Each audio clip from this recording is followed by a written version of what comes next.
Welcome everyone. Today we have a special farming guide for Last Epoch. Looking behind me, I'm having trouble clicking all the unique items on the floor. And yes guys, I have managed to farm so many unique items that my entire screen is like, it's like this. And of course guys, usually with a guide, I'm not trying to show off how much unique items or how great the farm is, but rather I want to prepare with you guys step-by-step notes to explain and also teach you guys how to be farming higher level corruptions and how you can be potentially achieving this and also achieving this in your own gameplay. And I think that is the most valuable part for me as well. So in this video, we'll be looking into my mapping and also the method of mapping your monolith. After that, we'll combine this with how to look for prophecies and how to get mega prophecies and also get the most value out of your prophecies. So in combination with those methods and also getting higher corruption, you'll be getting a lot more loot than normal, and this will eventually turn into this.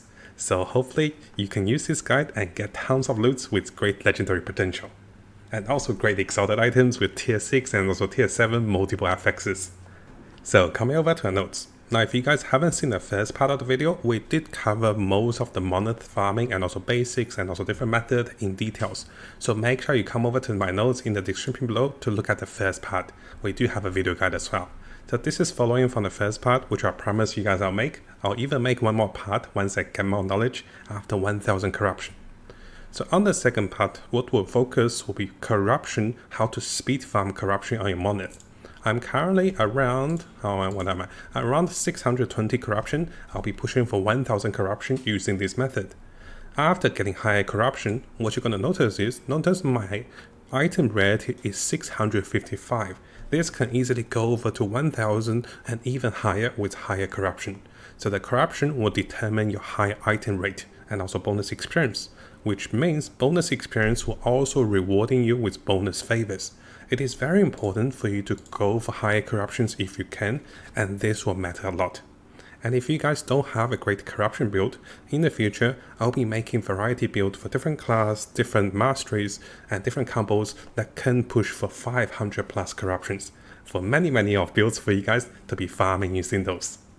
Now once you have pushed for higher corruption, it's about learning how to stack your prophecies and how to get big rolls and get even more stuff.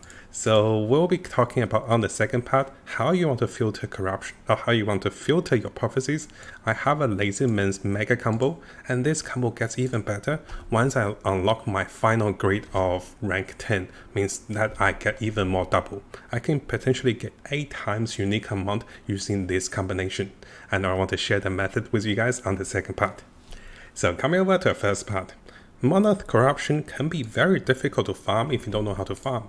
And I deliberately save this monolith pathing. You can see that during the monolith sometimes I die. And whenever I die, I'll avoid the pathing, but I'll take the pathing that still gives me stability. The first thing is if you die on pathing and then you don't want to keep doing this because you no longer get stability.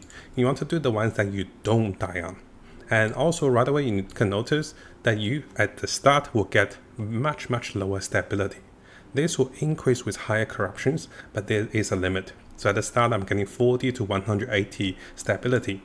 And over here what I'm getting is I'm getting 62 to 190 stability per clear. So it's much more rewarding guys for you to path all the way to the edge, which you start to see the echoes of the world or the shade bosses.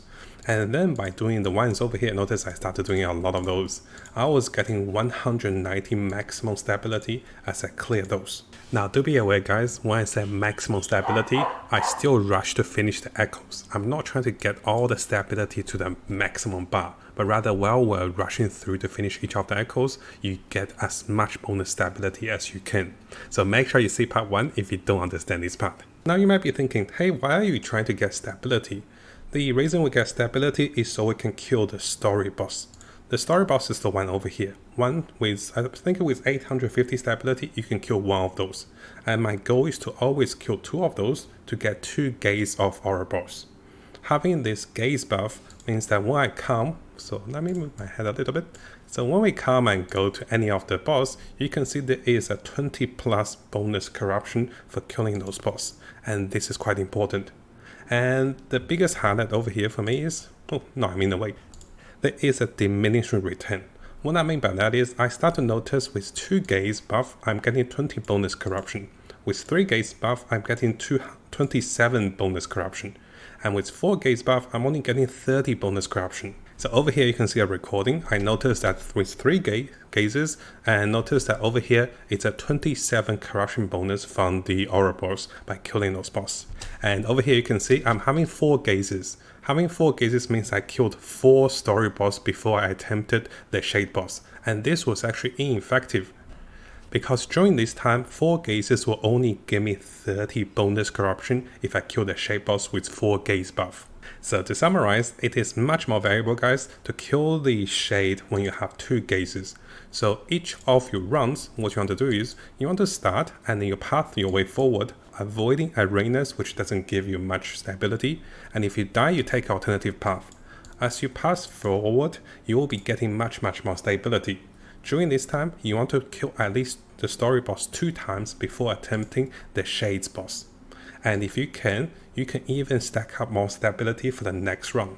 So what I'm doing now is I'm saving those stabilities. I'll be using 2 gazes to kill the shade boss. Then the next time when the whole wave got resetted, I will spend the rest of my stability to kill the boss twice and then find 1 more shade. So this way I'm always overcapping, overloading with stability to get tons of more loot and also corruptions in advance. So this allows me to gain 29 to 30 corruptions each time. Because if you look at the shade boss over here, some of them will give 9 corruptions and some of them give up to 10 corruptions. And this also matters. Now while farming at the edge of the wave, we can also get vessels of memory, which can help us reset to get more stability. So here I did find 1 vessel of one of the vessels. If I clear this one, and all the ones I cleared will get resetted, and then I can come back and do them again to stack up all the stabilities for the next run. But I'm only doing 2 story boss, then I will kill the shade. The rest of stabilities are saved for the next run. So this way we're super effective and super efficient with corruption gain for the time spent. Now before we jump over to the next part, it's important to know, guys, if you die upon fighting the shade boss, you'll lose all your gaze. So this method also protects you from having too many gaze and dying suddenly and losing all your gaze. And it's quite important, guys, to have higher corruptions because the item rarity is close to 700% for me. Eventually you get to 1000, 2000% with bonus item rate. And those bonus item rate will also be stacking with the item rarities you get from echoes. So if you look closely, some echoes will give you, this one give you 10 item rarity for 3 rounds. This one give you 15 item rarity for 3 rounds.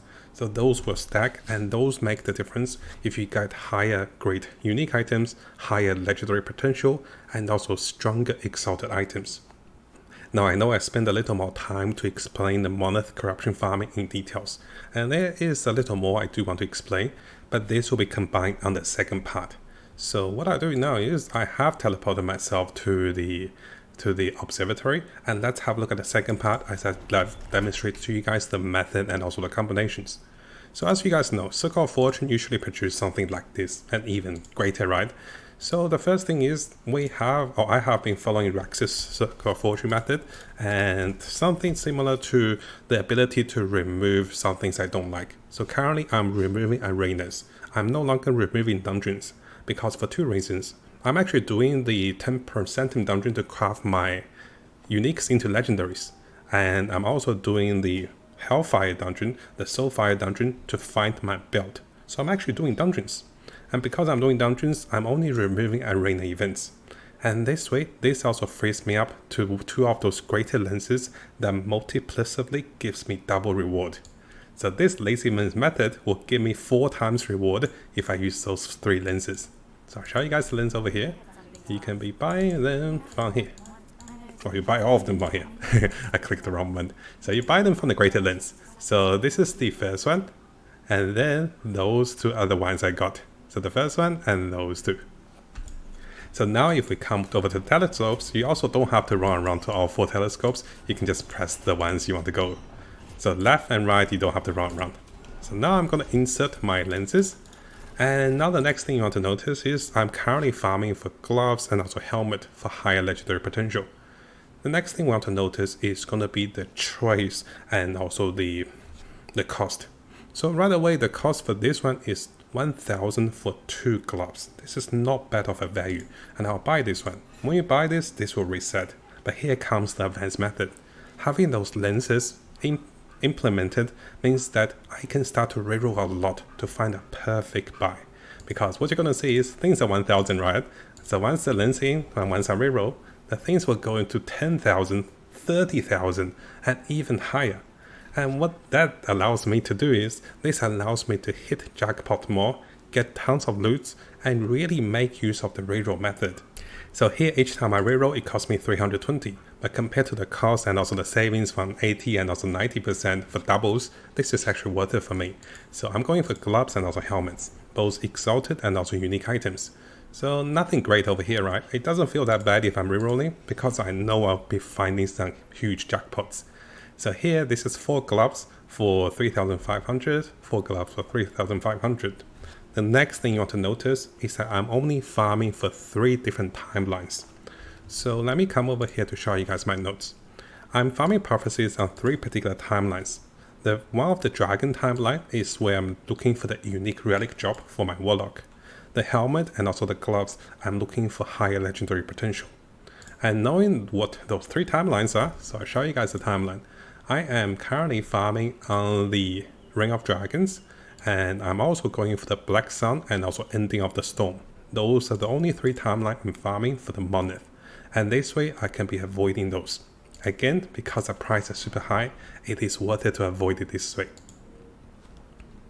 And as we keep rolling, I don't have much favor saved up, but as we're gonna see, and over here we found a really good one. So a Death of Boss times 10 helmets for 17,000. So this is one of the ways you can really rack up some really nice item in the endgame, and this is how things will ring.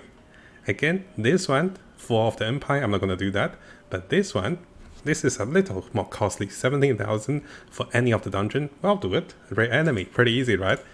So this way, when you get your favors, you can come over here and start rolling using my lazy min combination with a multiplicative gains of the reward. And I don't feel too bad to reroll because I know I'll eventually find something I wanted. I don't think I'm doing this. I don't think I'm doing that. Let's roll one more. Usually I save up at least 50,000 before I come, but sometimes I can do this a little quicker. Oh, this is a good one. The Ring of the Dragon timeline, and that's why I'm farming. Now finally, you might be wondering, hey Matt, how do you get more favors? Well, from what I hear, you'll be gaining favors depending on the amount of experience you're getting. And if you guys remember earlier, we talked about we're getting higher experience with higher corruptions. So when you fight higher corruptions, even if you're level 100, having higher experience means that you'll be getting more favors. With more favors, you get more loots, using prophecies and spending those correctly using my new method. And in return, those method works in connection. So more experience, more corruptions, more favors, more loots, and goes into higher corruption. And you can see over here, I have used a similar method I told you guys to get a lot of favors.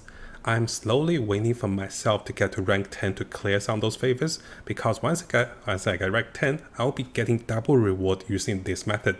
So our lazy min method with 4 times loots because of scopes, the mega scopes over here. So I only use 1 scope for 1 set. If I want to go to another telescope, I remove my current scope for the other one. So this is my scope. Oh, I should move my head over here. So my scopes, if I want to move to a different part, let's say if I want to farm for weapons, right? I take my scopes with me, I insert them over here, and I do the same method for the weapons. So this way I'm saving for some more favors. And this particular method will be even more amazing once I get to rank 10, and items will be raining a lot with 2 times rewards from the prophecies.